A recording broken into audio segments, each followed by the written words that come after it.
ఈరోజు దేవుని వాగ్దానం యెషయా గ్రంథం 49 అధ్యాయం 15 వచనం. స్త్రీ తన గర్భమును పుట్టిన బిడ్డను కరుణింపకుండా తన చంటి పిల్లను మరుచున వారైనా మరుచుదురు గాని నేను నిన్ను మరువను.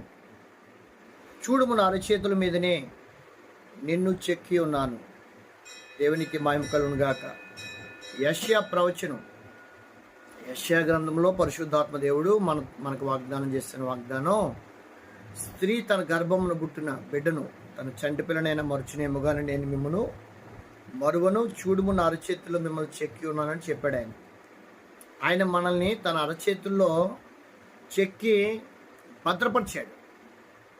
నేటి వరకు మనం సజీవులుగా ఉన్నామంటే అది కేవలం దేవుని ఉచితమైన మహాకృపని ఈ లేఖనం ద్వారా మనం అర్థం చేసుకోవచ్చు. మన దేవుడు మనల్ని విడిచిపెట్టేవాడు కాదు. మన దేవుడు మనల్ని కాపాడుతూ ఉన్న దేవుడు. ఆనాడు ఇజ్రాయెల్ ప్రజలు ఐగుప్తి బానిసత్వంలో ఉన్నప్పుడు దేవుడు వారిని కాపాడుకుంటూ వచ్చాడు. అందువల్లే వారు మందవలే విస్తరించారు. మన దేవుడు శ్రమలో తోడై ఉండి విడిపించి గొప్ప చేసే దేవుడు. మనం అనుకోవచ్చు, మన కష్టాల్లో ఉన్నాం కదా, వ్యాధుల్లో ఉన్నాం కదా, బలహీనతల్లో ఉన్నాం కదా, దేవుడు ఉన్నాడా, చూస్తున్నాడు ఆయన ద్వారా నాకు ఏమైనా మేలు కలుగుద్దా అని మనం అనేక సందర్భాల్లో కృంగిపోతూ ఉంటాం. కానీ ఎటువంటి కృంగుదల అవసరం లేదు.